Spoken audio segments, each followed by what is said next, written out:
This week on Quadriga, Russia, an irrational giant?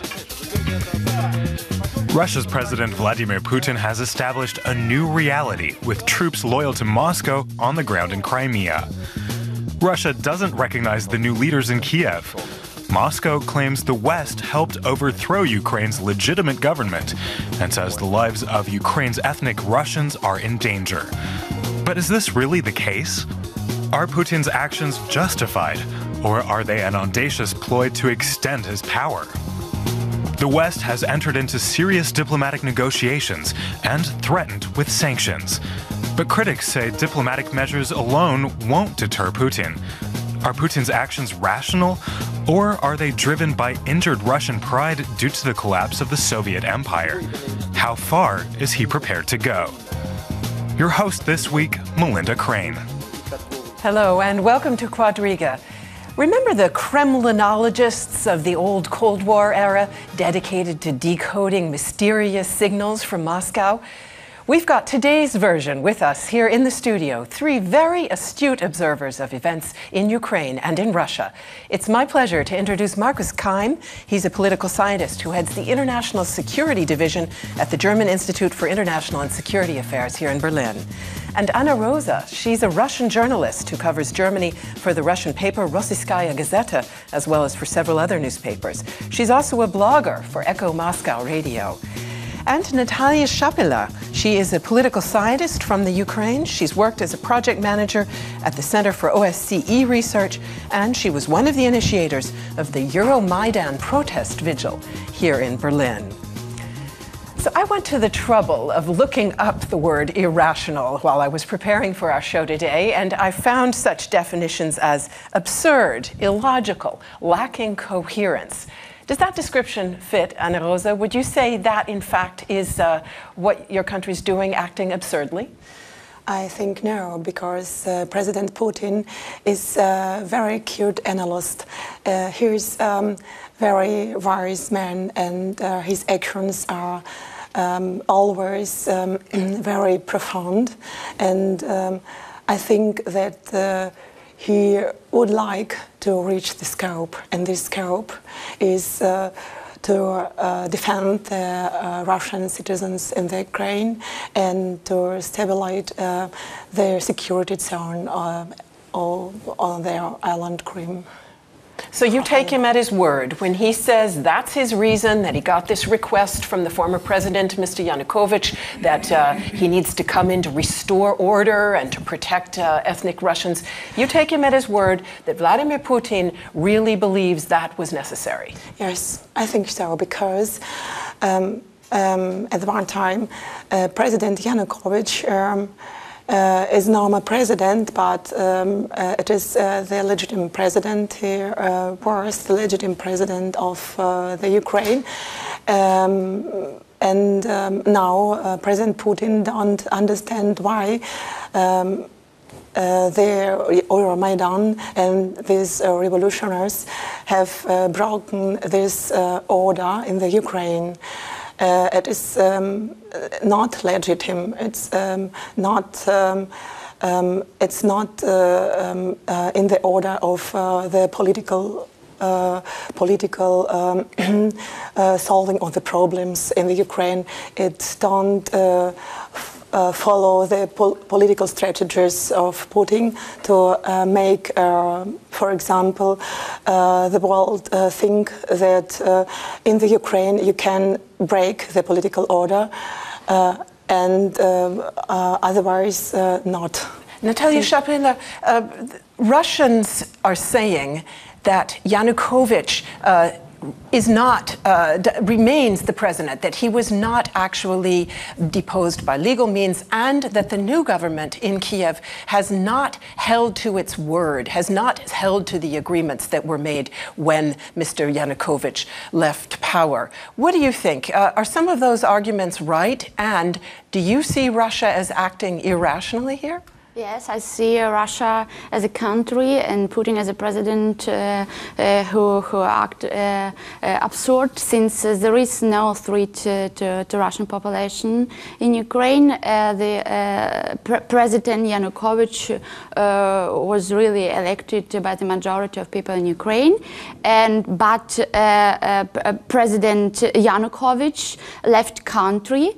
And didn't stick to the agreement which was signed by the foreign ministers of Germany, France, Poland, and in such a way he broke the conditions of this agreement, and after that the parliament, which is at the moment the only one institution which has the rights to adopt laws and represent the interests of the whole population in Ukraine, adopted by the majority the law which makes the parliament the power in Ukraine, and the majority which accepted this law represents all parties, and in such a way it would be the manipulating of the facts to say that the situation in Ukraine is not legitimate, and it's not in line with the interest of Russia, of course, because to change the regime in the way it was done in Ukraine through the movement. It was an inside-driven process, but I think it was a right situation, and that's why I don't agree with you that what Putin is doing is good. Okay, two opposing views. Let's let Markus Kaim weigh in here, and let's come back to those reasons that Mr. Putin himself gave in his press conference this week. He said he got a request from former President Yanukovych to go in to restore order, and that ethnic Russians were very much in danger, particularly in Crimea, also in the eastern part of the country. What do you think? Do you buy either of those reasons? I mean, the argument to be invited to a country to implement some kind of military intervention is, I would say, historical dubious argument. We have a couple of cases from the 20th century: the Russian invasion in the Baltic states in 1940, the Russian intervention in Afghanistan in 1979. They always have been pretext for something totally different. So that's, I think, a dubious argument, and I don't see really a repression of the ethnic Russians in the Ukraine. And if there would be a serious concern by the ethnic Russians in the Ukraine, I mean, we have institutions in place in the Euro-Atlantic area where they can turn to, be it the European Council, the European Court of Human Rights, the OSCE. And my point is not to say that the situation of those people living in the Crimea is easy, but there are a set of rules, and I mean, we have other examples, the Russian minorities in the Baltic states, and with the help of existing international institutions, we could find a solution. And therefore, I don't really buy the argument. And the question, coming back to your rationale question, is whose rationale are we talking about? Or whose rationale are we talking about? It's definitely not the rationale of the European Union. But if you combine the Russian policy or recall the Russian policy of the last years, I think it fits nicely into a pattern. And the pattern ends up with creating a sphere of influence, which is maybe not per se anti-Western, but was free of Western influence. And pursuing this goal is pretty rational in the eyes of the Russian public. I have two questions. I wonder where have you got the information from that there are no repressions of ethnic Russians in the Ukraine? From the German newspapers? And the second one, why do you think that Russia has no right to protect this population of the Crimea? And the third question is, why do you think that Russia have no right on the Ukraine? Because they are not Russian citizens. I mean, we have ethnic minorities Russian all over. Ethnical. Yeah, but we have ethnic minorities all over in Europe. I mean, Romanians living in Hungary, Hungarians living in Romania. But that does not legitimate military intervention. I mean, they are not citizens of the Russian Federation. And it was a similar reasons were given, of course, by Hitler's government when he invaded the Sudetenland in Czechoslovakia. He went in there to protect ethnic Germans. Is that not an extremely destabilizing principle on a continent where there are ethnic minorities strewn throughout the countries? There are 60% of ethnic Russians on the island, half-island Crimea. And they would like to stay together with Russia. And for the first time, we have said that there are no repressions of the ethnic Russians. I've got some friends in the Ukraine, and I've got some friends that have born in the Ukraine and now live in Russia. And they said that when they speak with their friends in the Ukraine, they hear that they are really dangerous to stay there as Russian in the Ukraine. What are you hearing, Natalia Shapila, from your Ukrainian friends? And do you know people in Crimea? Can you tell us what people are saying there on the ground? My best friend is from Crimea. She lives now in Kiev, speaks Russian the whole life, and didn't have problems speaking Russian. I have also friends in Crimea, and they also don't have any problems with the language.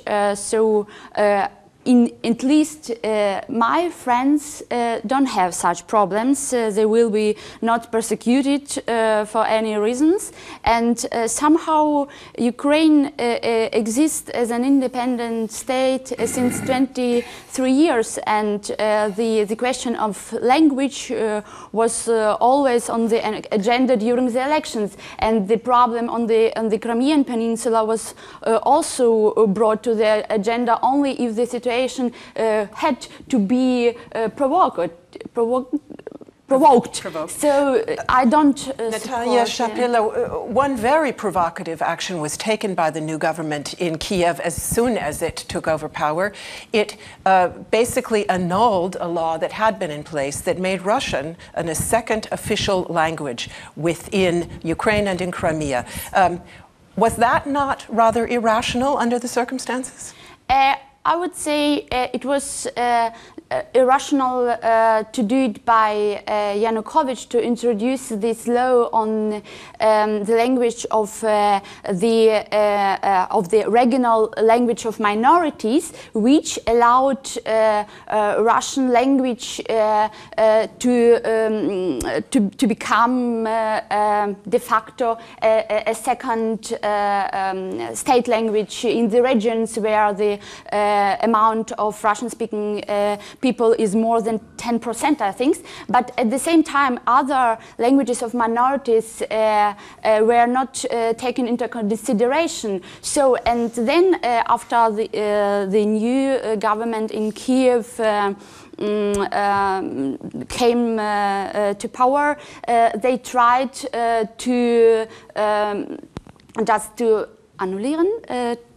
Say it again. Annulate. And to annulate this law, but the acting president Turchino vetoed it. So it's not true that there is some problems with this law, since the law is still in power, and of course, after such events which we observed in Kiev, after hundreds of people who were murdered in the streets of Kiev, people were expecting some steps of the parliament, and this step was not right even to speak about it. I think it was also very populistic of the new government to to come to this question at all. But it was vetoed, and at least at the moment, there is no basis to say that the Russian language will be to some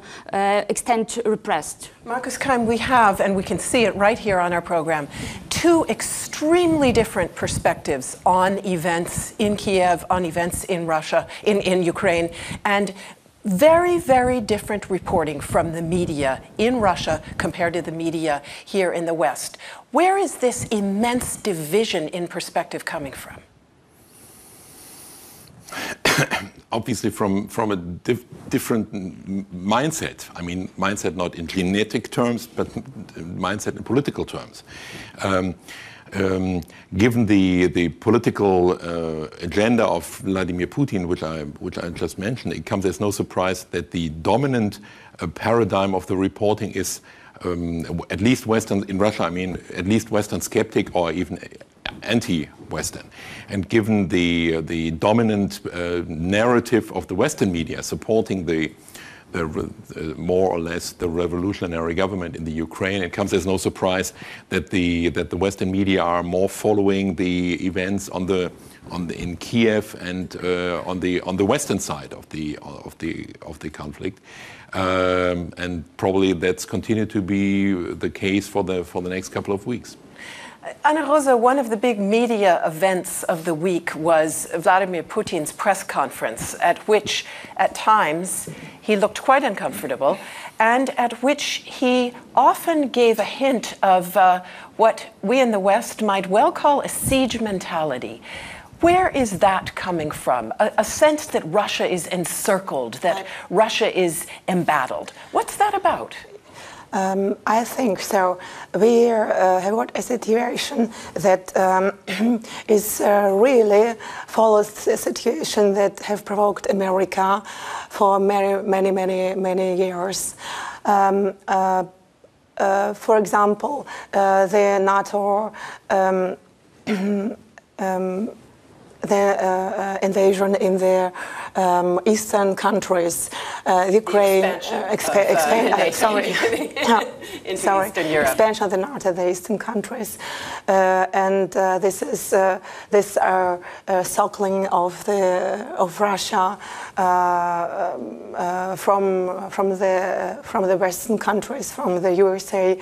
The USA have made a great mistake, not taken advantage to make Russia a friend of the USA and of the NATO. The NATO has been always an enemy of Russia, and is it still now the enemy of Russia? Because Russian politics say that the USA take it freely everywhere, in every point of the world. For example, in Afghanistan, in Iraq, in Libya, without a resolution of the UN. And it is also very dangerous because Russia feels itself very as the enemy of the Western, and feel the necessity to defend itself from the Western military, from the USA and the NATO. And Russia has not been understood from the Western diplomats and from Western politicians because they have said Russia has a nuclear weapon. Russia is very dangerous. Russia is a bad democracy. We should show Russia the way in the future. And it is a great mistake to speak so in this turn with Russia and the Russian politicians. And I think that Putin feels himself as a teenager who will be oppressed from his parents, who says, you doesn't do this right, you should do this so. And So your logic, his invasion in Ukraine, it's just the behavior of a teenager. We should clear off this term invasion. If is it invasion politically, juridically, and militarily? Is it an invasion? Okay. Let's take a look at it. We have a short report on where things stand militarily right now in Crimea. Let's take a look. The Crimean Peninsula is effectively under Russian military control. Troops loyal to Moscow have surrounded Ukrainian military bases and blockaded warships. Meanwhile, Russian President Vladimir Putin made a high-profile inspection of Russian military war games in the Baltic. Many of Ukraine's neighbours are spooked. Poland's foreign minister said Russia's actions were an unprovoked intervention in an independent state. Neither Poland nor the world can tolerate this. We know the predators become more and more hungry while eating. The task for the free world is to stand against this behavior. While the West is trying to put together a cohesive diplomatic response, Putin is following his own agenda. We believe that if we make a decision, if I make a decision to use armed forces, it will be legitimate, totally corresponding to general norms of international law. And, says Putin, the use of force in Ukraine is not off the table. So, Markus Kaim, we just heard Anna Rosa telling us, look, plenty of other times the West marches into some country and says, we're restoring democracy, we're protecting this group or that group. Why is what Putin did here any different? I mean, it would have been able for him to turn to the United Nations and put the case on the agenda of the UN Security Council. And for reasons we can only speculate about, he didn't do so. And that would have been the proper way. If he feels, or if he considers the situation in the Ukraine or the situation between Ukraine and Russia a threat to international peace and security, which also comprises domestic instability, that would have been an option. But for national political reasons, he didn't do so. And I think the Russian government is applying a double standard. I mean, currently, the Russian leadership is emphasizing self-determination, but the way the Central Eastern European countries decided independently to turn to the European Union, to turn to the NATO, is perceived in Moscow as some kind of siege. But the same argument, self-determination, is currently used by the Russian leadership with regard to the situation in Crimea. Natalia Shapila, if Russia does feel somewhat besieged, is there perhaps not some good reason for that? NATO promised at the time of the fall of the wall that it would not move into the former countries of the Warsaw Pact, and yet it did. There are NATO bases right on Russia's doorstep. Is that not a problem, do you think? We did not keep our promises that were made at the time of the end of the Cold War in the West. Moreover, your country, Ukraine, has always had very, very close ties with Russia, and Russia, of course, has that crucial Navy base in Crimea. Was it naive to think that Russia would simply stand by under those circumstances if Ukraine tilted very definitely not only toward the EU but also toward NATO? I would say yes. It was the misjudgment of the possible reaction of Russia on the NATO extension and also on the policy of the European Union towards Ukraine. And but it does not justify the position of Russia and what is happening in Ukraine. And another remark on one side concern your comment that Russia is almost excluded from the international community, in the sense that all try to say what Russia has to do, but it's also not true, since the collapse of Soviet Union, the Western countries try to involve Russia in all organization which has the aim to stabilize the Euro-Asian region. So Russia is a member of all organizations. There are common projects in different areas, arms control, disarmament, and so on. So I wouldn't say that the Western countries treat Russia as a small brother. It's not true. So all respect to the nuclear power state which Russia is, and but to underestimate the intention of Russia or the reaction of Russia in case of Ukraine, it was a little bit naive, since we already experienced the revolution in Ukraine 2004, and Russia reacted really calm, so to say, on what happens in Ukraine, but it was 10 years ago, and it was another geopolitical situation in the world, and we had another Russia, and Putin was also another person, to tell the truth, the person who we had a lot of hopes concerning Russia under Putin, so to say, yes? I'm remembering remarks both of President George Bush and also of Gerhard Schröder, who said that he perceived Putin to be an absolutely spotless Democrat. Anna Rosa, let's start looking at where things go from here. We've heard some very clear voices in Europe, particularly right here in Germany, which has been playing a very, very active mediating role, saying, look, Russia has to be part of the solution. An outreach toward Russia, a very strong one coming from the foreign minister, Frank-Walter Steinmeier, who has said all along, we cannot fall back into old Cold War ways of thinking. How responsive is your country to those messages? I've heard that President Putin has said that, and Minister Lavrov has said that they would like to elaborate a solution for this conflict together with Western countries, but otherwise the Russian population don't want take the Ukraine and don't want have the Ukraine together with Russia, because Ukraine is economically very, very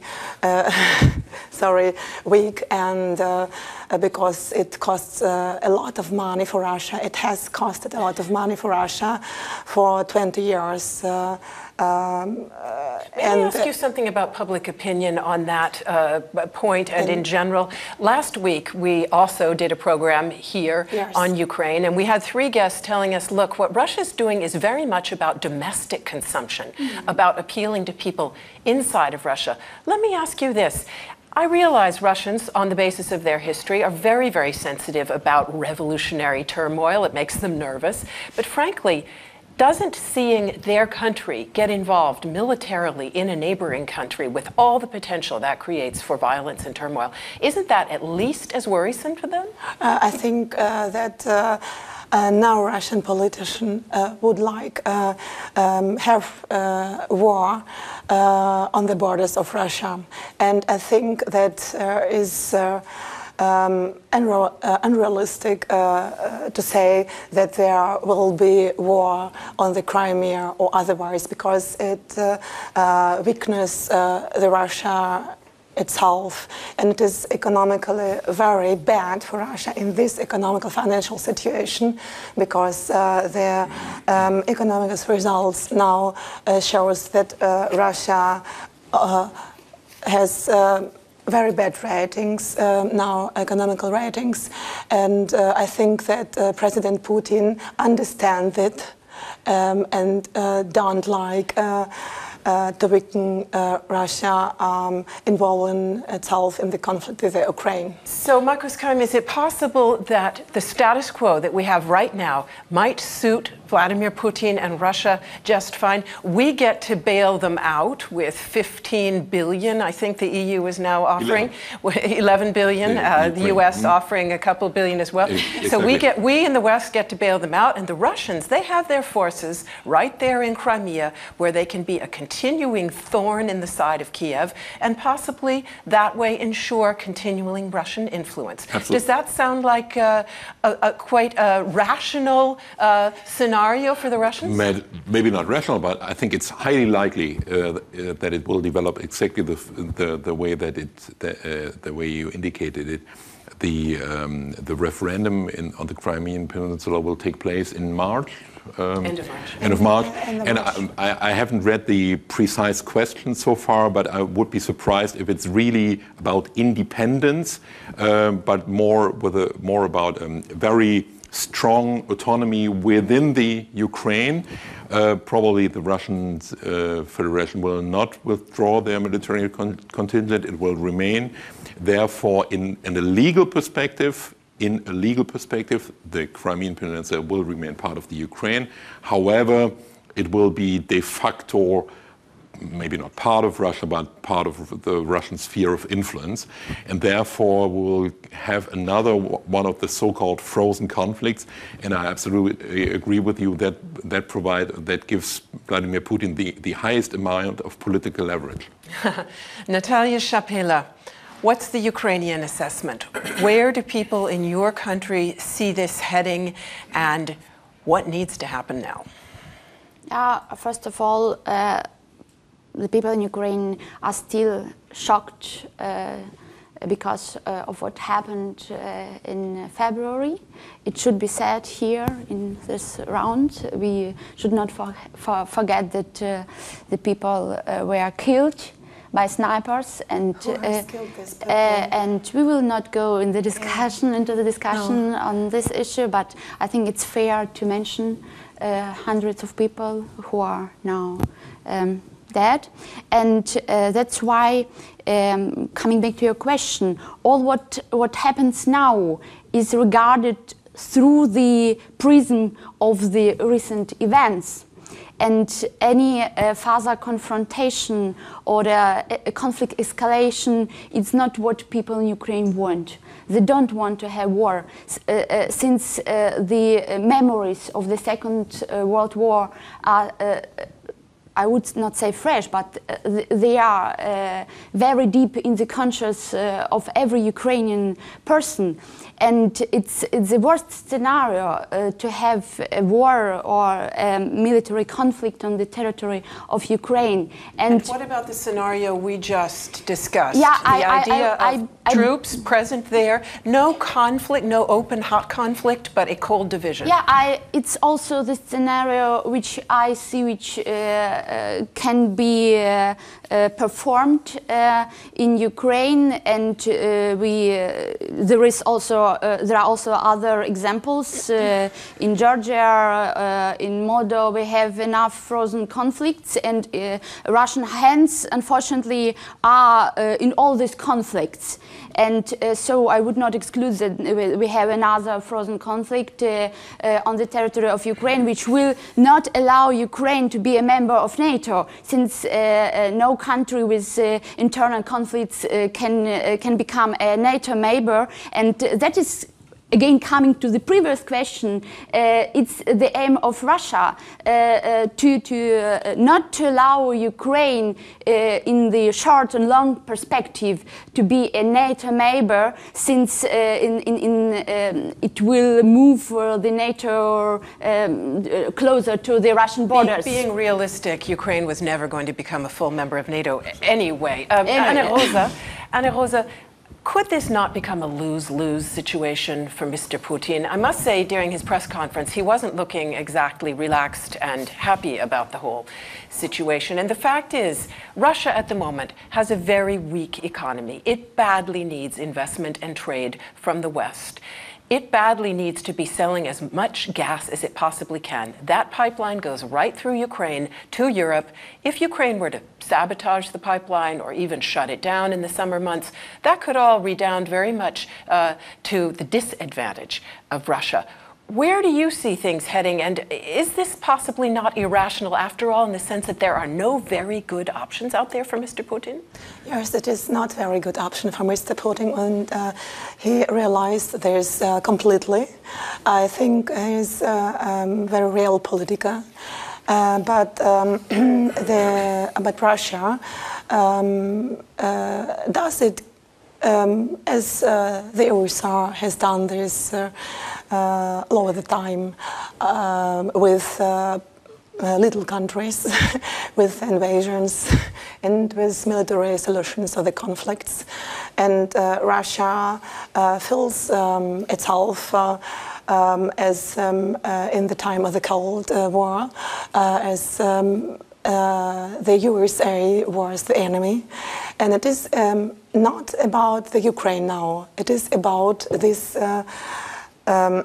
conflict between the Western and Russia, between the USA and Russia. And I think it would be good for all of us, for these great countries, big countries, the USA, Russia, and the European Union also, to go the way of finding the solutions together for Russia, for the USA, and for the Ukraine.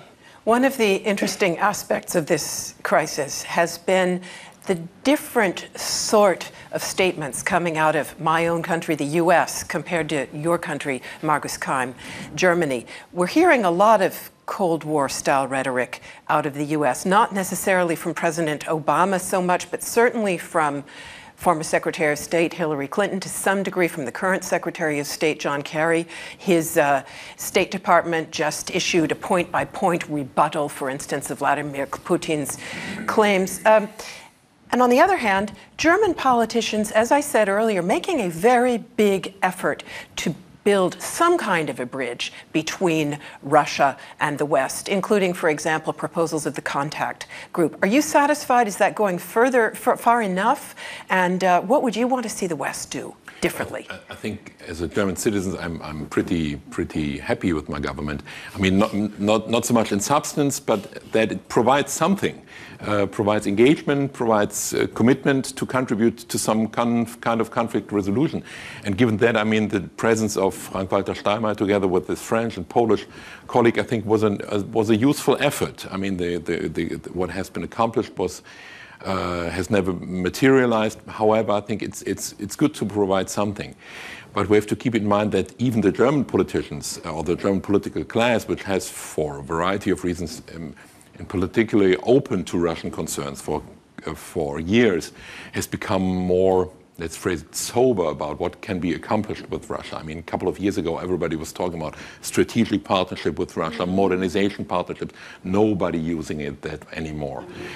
So there's a way more realistic approach, and therefore, I think, in my view, one of the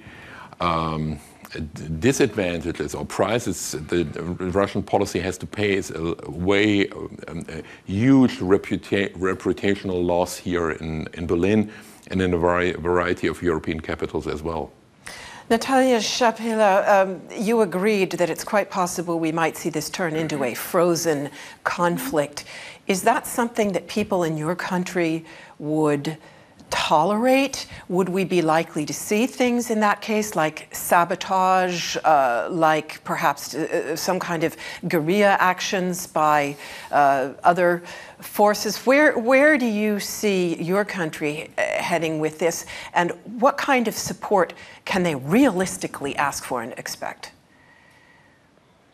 It's a good question. We can predict a lot of things, but some things are unpredictable, so to say. But Ukrainian people are not used to fight, actually, and during the last month, it was the first time in the history of the independent Ukraine that people used not only words but also some other means to fight for their aims.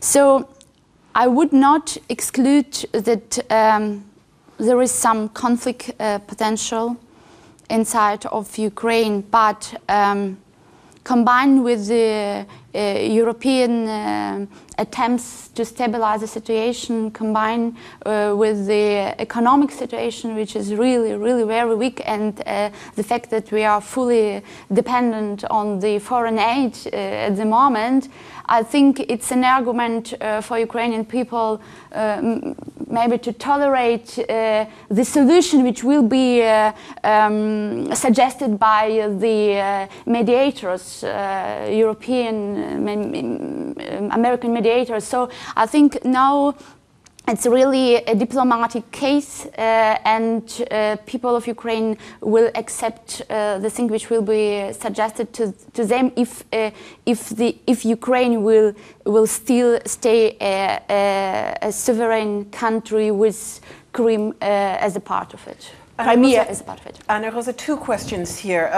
One question coming back to that contact group, a proposal that Germany has made, because there's been very little direct communication between Kiev and Moscow so far. There was an opportunity this week. It was not taken up. Sergei Lavrov and the new foreign minister of Ukraine were in the same building at the same time, did not speak to each other because Mr. Lavrov did not want to speak. First of all, do you think that contact group could bring us closer to some kind of solution? Secondly, Ukraine desperately needs money, as we know. Is there a scenario out there where Russia actually becomes part of the package, part of the solution? For the first time, this contact group that has been built from Sikorsky, Fabius and Steinmeier has got no results. The results that has got this group wasn't an agreement. The agreement has not been subscribed, and it okay, but let's look forward now. Let's not look back, looking forward. Okay, forward. The future contact group will be the only solution for this conflict, I think, but the problem is that the Russian government doesn't think that the government in the Ukraine is legitimate, because there are some people that are from the nationalistic parties. More as a half of this government of the Ukraine has been... One sentence, because we're about to run out of time. Money. Can you imagine Russia giving money as part of a general package? I think so, yes. Yes. If this government of the Ukraine would be legitimized, Russia will give the money. Thank you very much. I'm afraid we're out of time, but I'm sure we'll have opportunities in future to pick up the subject again. Thanks to all of you for being here. Thanks to you out there for tuning in.